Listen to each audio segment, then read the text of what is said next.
সম্মানিত প্রিয় ভিউয়ার্স, আসসালামু আলাইকুম। আপনারা সবাই কেমন আছেন? আশা করি সকলে ভালো আছেন এবং সুস্থ আছেন।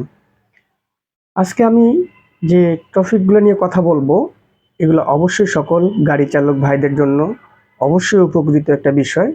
আর হ্যাঁ, আপনাদেরকে আরেকটু বলে নেই, যারা আপনারা এই যে ধরুন যে আপনারা যারা গাড়ি চালাচ্ছেন, যারা সেলফ ড্রাইভ করতেছেন, তাদের জন্য আজকের এই ভিডিওটা অত্যন্ত গুরুত্বপূর্ণ একটি বিষয়।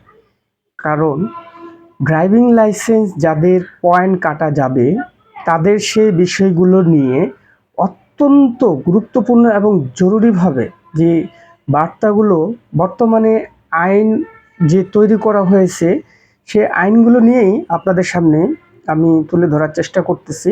তো আপনারা অবশ্যই ভিডিওটা ধৈর্য সম্পন্ন সহকারে দেখবেন এবং যদি ভিডিওটা ভালো লেগে থাকে তাহলে অবশ্যই অন্যদেরকে শেয়ার করে দেখার সুযোগ করে দেবেন। আর বেশি কথা না বাড়াই, তো আমরা প্রথমে আলোচনা করব যে কি কি কারণে আপনার যে ড্রাইভিং লাইসেন্সের 12টি পয়েন্ট, সেই পয়েন্টগুলো কি কারণে আপনার কাটা হবে, কেন হবে। তো সেজন্য প্রথমত আপনাকে অবশ্যই 1 নম্বরে যেটা, সেটা হলো দেখতে পারতেছেন যে সিট বেল্ট। এখানে সিট বেল্ট নিয়ে প্রশ্ন করা হয়েছে যে সিট বেল্টটা যখন আপনি কোনো গাড়ি ড্রাইভ করতেছেন, আপনি সেটা সেলফ ড্রাইভে হন অথবা কোনো ড্রাইভার চালক ভাইরাই হন না কেন, যখন আপনি সেলফ ড্রাইভ করুন অবশ্যই সিট বেল্ট আপনাকে বাঁধতে হবে, অথবা যারা ড্রাইভার ভাই আপনাদেরকেও সিট বেল্টটা বাঁধতে হবে। যদি না বাঁধেন, এমতো অবস্থা যদি আপনি কোনো কারণে যদি ট্রাফিক পুলিশ সার্জেন্ট বা যে কোনো আইন প্রয়োগকারীর কাছে আপনি যদি বাধা সৃষ্টি হয়ে আপনি যদি তাকে বা আপনাকে দাঁড় করায়, সেই অবস্থায় আপনার ড্রাইভিং লাইসেন্স থেকে একটি পয়েন্ট মাইনাস হয়ে যাবে। অর্থাৎ অবশ্যই এটা একটি পয়েন্ট আপনার কাটা হয়ে যাবে। আর হ্যাঁ, এটা থেকে আপনাদেরকে সতর্ক থাকতে হবে, ড্রাইভিং করার সময় অবশ্যই সিট বেল্ট পরিধান করবেন। নাম্বার 2 যেটা, সেটা হলো অবশ্যই ড্রাইভ করার সময় আমরা অনেকেই কি করি, ফোনে কথা বলতেছি, হ্যালো ভাই, বা যে কোনো একটা ফোন নিয়ে আমরা ব্যস্ততার মধ্যে আছি। তো এমতো অবস্থায় আমরা কি করতেছি, কথা বলতেছি। অবশ্যই এটার থেকে আপনাকে বিরত থাকতে হবে। কেননা এটা যদি আপনি যদি বিরত না থাকেন, তাহলে অবশ্যই আপনাকে মানে বিশাল একটি সমস্যা সেটি পড়তে হবে এবং 2টি পয়েন্ট সেখানে আপনার কাটা যাবে। আপনার ড্রাইভিং লাইসেন্স থেকে 2টি পয়েন্ট আপনার কেটে নেবে। তাই অবশ্যই যারা সেলফ ড্রাইভ করেন বা যারা আমাদের গাড়ি চালক ভাইয়েরা, অবশ্যই ড্রাইভিংয়ের সময় কোনোভাবেই ফোনে কথা বলা যাবে না। এটা আপনাকে মাথায় রাখতে হবে। তাহলেই এই সমস্যার থেকে আপনি মুক্তি পাবেন। তাহলে আপনার কোনো দুর্ঘটনায় আপনাকে পড়তে হবে না ইনশাআল্লাহ। তারপরে যেটা আপনার যে গতিসীমাটা অতিক্রম করবেন না। দেখা গেছে যে আপনারা দেখুন যে এই যে ড্রাইভ করতেছেন, এখানে আপনার লেখা আছে সুন্দর করে 50 স্পিড মিটার। কিন্তু আপনি এখানে কি করতেছেন? আপনি এখানে প্রায় 70, 80 কিংবা তার চেয়েও বেশি স্পিডে আপনি চালিয়ে যাচ্ছেন। আপনি মনে করতেছেন যে না, এটা কোনো বিষয় না। আমাকে তো সার্জেন্ট দেখতেছে না, ট্রাফিক দেখতেছে না।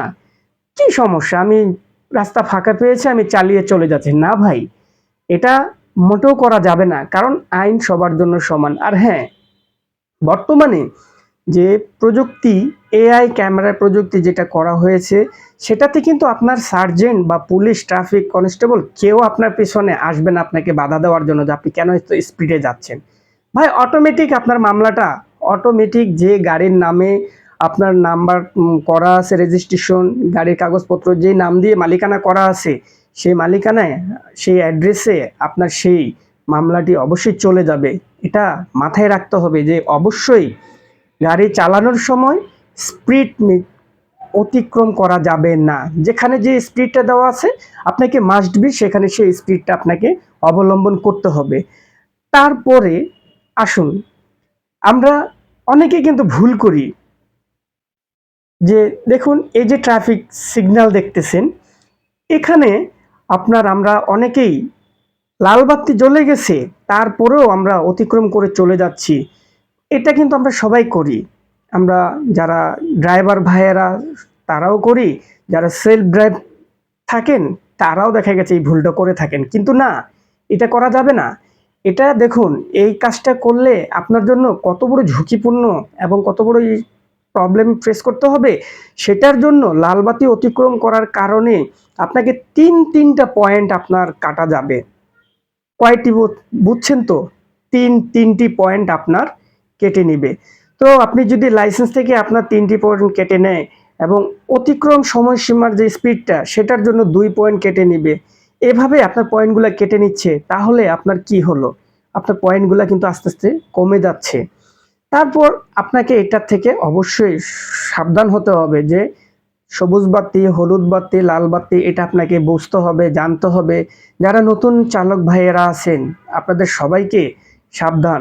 আপনারা বর্তমান যে আইন ব্যবস্থা, সিগন্যাল, ট্রাফিক সিগন্যাল যে নিয়মকানুন করা হয়েছে, এটা অবশ্যই আপনারা ধৈর্য ধরে আপনারা সেটা পরিধান করে আপনারা আপনাদের মতো করে আপনারা রাস্তায় চলাফেরা করবেন। তাহলে ইনশাল্লাহ আপনাদের কোনো সমস্যা হওয়ার কথা না এবং 3 পয়েন্ট আপনার কাটার কোনো ভয়ও নেই।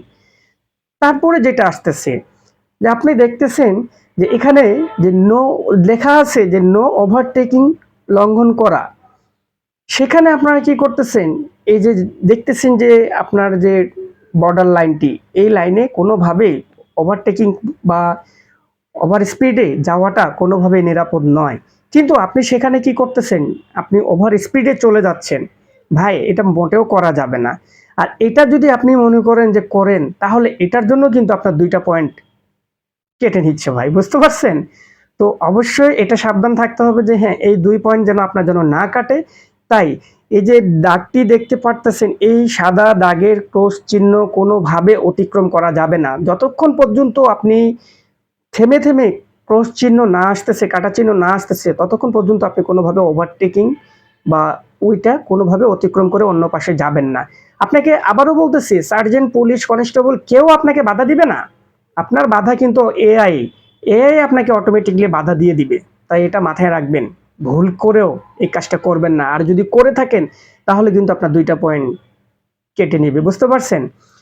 তারপরে যেটা আসতেছি আমরা, যে পার্কিং যেখানে যেখানে পি দিয়ে ক্রস চিহ্ন মাইনাস করা আছে, অর্থাৎ পার্কিং নিষেধ, এই সমস্ত এরিয়াতে আপনি পার্কিং করতেছেন কিন্তু পার্কিং করার লেখা এখানে আছে নো পার্কিং, তারপরও আপনারা এখানে পার্কিং করতেছেন। এটা বেসিক্যালি এটা যারা সেলফ ড্রাইভ করেন তারা এই ভুলটা করেন। ড্রাইভার ভাইয়ারা খুব কম করেন, কিন্তু যারা সেলফ ড্রাইভ করেন তারা কিন্তু এই কাজটা খুব ভুল করেন। সুতরাং এটা আপনার অবশ্যই করা যাবে না। আর যদি এটা করেন, সেটার জন্য আপনার 2টা পয়েন্ট কেটে নিবে। কথাটা বুঝতে পারছেন তো? তাই ভাইয়েরা অবশ্যই সাবধান, চালক ভাইয়েরা সবাই এই জিনিসটা মাথায় রাখবেন যে কোনোভাবেই আপনার অতিক্রম বা পার্কিং যেখানে নো পার্কিং লেখা আছে সেখানে গাড়ি পার্কিং করা যাবে না। সেই জিনিসটা মাথায় রাখতে হবে। তারপরে কি হলো?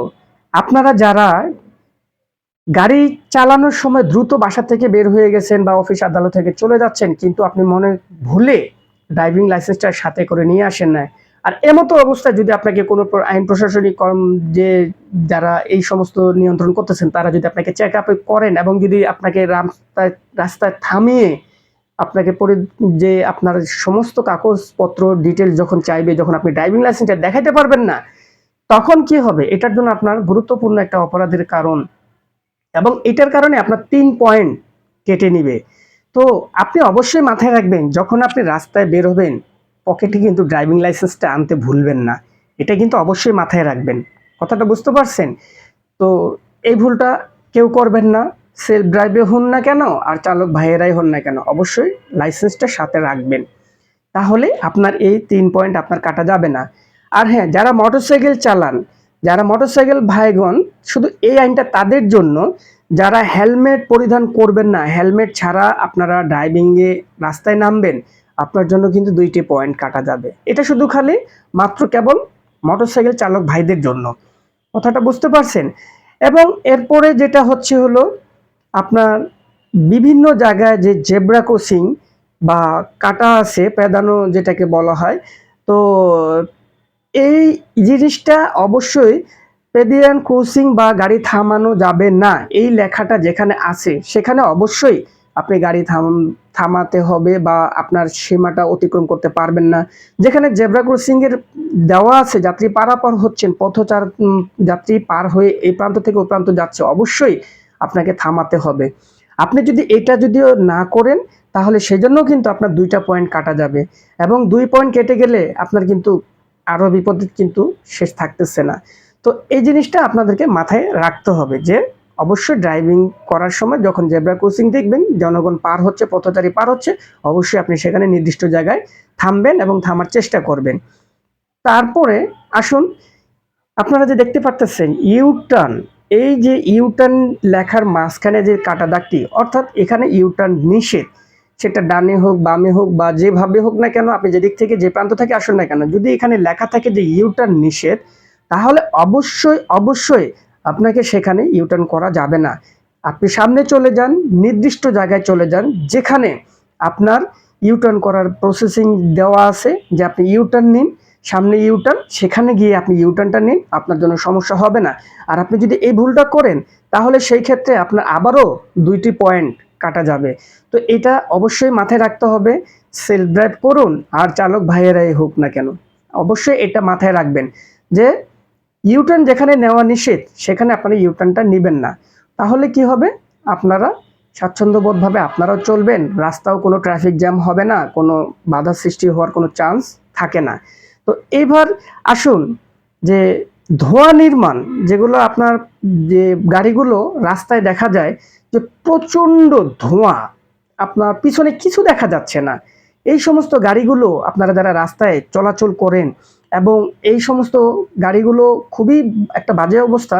যদি এখানে 1 পয়েন্ট করা হয়েছে, কিন্তু আমার বিবেকে বা আমার মতে মনে হয় যে এটা 5 পয়েন্ট করা উচিত ছিল বাংলাদেশ সরকারের। তাহলে কি হতো, বাংলাদেশ সরকার আইন প্রশাসনিক ব্যবস্থা নিয়ন্ত্রণ যারা করতেছেন তাদের এটা অবশ্যই 1 পয়েন্ট না করে এটা 5 পয়েন্ট করা উচিত ছিল।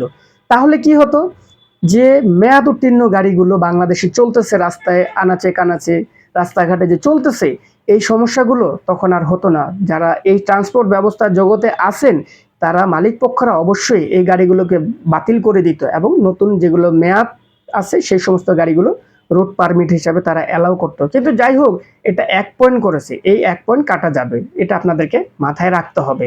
আর তারপরে আসুন যে সর্বশেষ যেটা, সেটা হচ্ছে আপনি যদি আপনার গাড়ির কাগজপত্র, ইন্স্যুরেন্স বা বৈধ না থাকে, ফিটনেস, ট্যাক্স টোকেন, এই জিনিসগুলো যদি আপনার যদি বৈধ না থাকে, মেয়াদ উত্তীর্ণ হয়ে থাকে, তাহলে অবশ্যই আপনার জন্য বড় একটা বিপদ।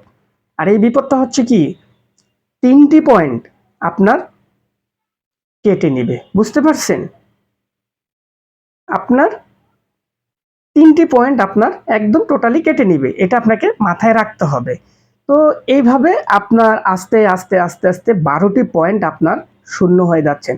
আর যখন আপনার 12টি পয়েন্ট শূন্য হয়ে যাবে তখন কিন্তু আপনার এই লাইসেন্সটা বাতিল, আপনি তখন কিন্তু আর চালাইতে পারবেন না, রোডে কোনো আপনাকে রোড পারমিট দেওয়া হবে না। পুনরায় যে আপনি যে নতুন করে ড্রাইভিং লাইসেন্স করবেন, আপনার কিন্তু সেই সুযোগটাও থাকতেছে না, কারণ আপনি অলরেডি বাধাগুলা পেরিয়ে এসেছেন, লঙ্ঘন করে ফেলেছেন। সুতরাং আপনাকে নতুন করে আপনাকে ড্রাইভিং লাইসেন্স দিবে অসম্ভব, বিআরটিএ কর্তৃপক্ষ আপনাকে সেটা দিবে না, এটা আপনাকে মাথায় রাখতে হবে।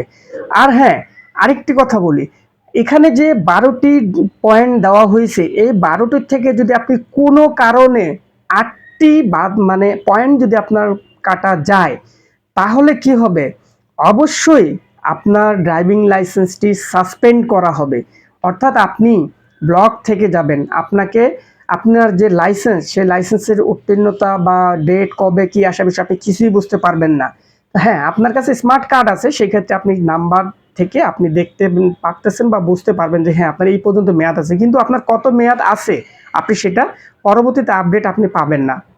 তাই তখন কি হবে, আপনার জন্য মহা একটা বিপদ। আপনি রাস্তায় নেমেছেন, আপনার ড্রাইভিং লাইসেন্স আছে বাট সেটা ব্লক হয়ে গেছে, আপনি এটা কোনো কাজের জন্য না। তাই আপনাদেরকে সবাইকে বলি, আপনারা সবাই সাবধান থাকুন, কারণ এই ভুলগুলো যদি আপনারা করে থাকেন তাহলে কিন্তু আপনাদেরকে চরম ভোগান্তিতে পড়তে হবে, রাস্তাঘাটে দুর্ভোগ পোহাইতে হবে। তাই আসুন আমরা সবাই মিলে আইন শৃঙ্খলা বাহিনীকে সাহায্য করি এবং আমরা নিজেরা সবাই সতর্কতা সাবধানতার সাথে আমরা ড্রাইভিং করব এবং রাস্তায় যখন নামবো তখন আমাদেরকে খেয়াল রাখতে হবে অবশ্যই সঙ্গে আমার ড্রাইভিং লাইসেন্সটা আছে কি না, সঙ্গে আমার গাড়ির পেপারসগুলো ঠিকঠাক আছে কি না, এবং অবশ্যই স্টার্ট দেওয়ার পূর্বে আপনি গাড়িটার সিট বেল্টটা অবশ্যই পরিধান করে নেবেন। কারণ এই ভুলগুলো যদি করে থাকেন তাহলে আপনাকে বড় একটা সমস্যার সম্মুখীন হতে হবে, এবং এই সম্মুখীন যখন হবেন তখন আপনার জন্য খুব কঠিন হয়ে যাবে। সুতরাং সাবধান। তো ভিডিওটা অনেক বড় হয়ে গেছে, আর বড় করতে চাচ্ছি না। তো আপনাদেরকে রিকোয়েস্ট করব, যদি ভিডিওটা ভালো লেগে থাকে তাহলে অবশ্যই আপনাদের বন্ধু অন্যদেরকে দেখার জন্য সুযোগ করে দেবেন শেয়ার করে দিয়ে।